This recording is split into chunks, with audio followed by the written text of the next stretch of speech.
compellingly. And if something is compelling, you will see it in the reaction of the way the guy plays and the amount of the riffs that he plays that work. So I'll be just play just a cross section of things you play. Play some leads, play some chords, noodle around. But when you start to see the guy go for something, that tells you where you need to go. So if he's liking the vintage stuff, maybe you go a little more vintage. Maybe he likes a vintage head but a modern cab, or a modern head but a vintage cab. You don't know until you watch the guy play. So you do that, you hear it in the room, and you just keep going. And even if you think something might not make sense, I've had tone quests that almost ended because I didn't want to go get the eighth cab or tear it down or go get it from the other room. And something inside me said, hey, you haven't played this yet. Why not?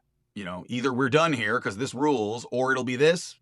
And I go and do that. And it turns out the one thing we almost didn't try ends up being the thing.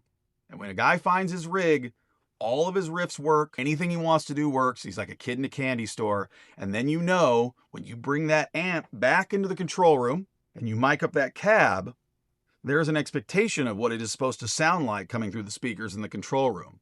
So this isn't something where you just mark the cab and you just do whatever and you just hope it works out.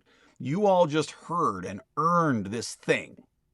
Now when you come into the room, if what's coming off the studio monitors isn't right, you know it's miking because the amp didn't get changed. The guy just loved it.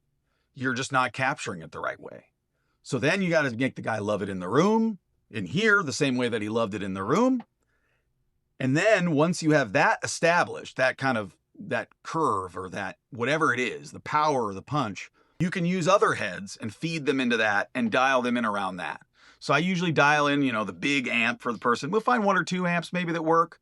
I don't even bother taking something like the Matchless or AC30s usually into these tone quests, unless they're just going to use all of those, in which case now we've got to decide between the multiple AC30s and the Matchless. If it's going to be one of those records, then they'll be in the tone quest. But if it's like big guitar record plus auxiliary cool guitars or clean guitars or mid-gain guitars, once you dial it in around the main rig that they responded to, all you have to do is feed the other amps into that system and make them work and match contextually with the big amps that you chose at the time.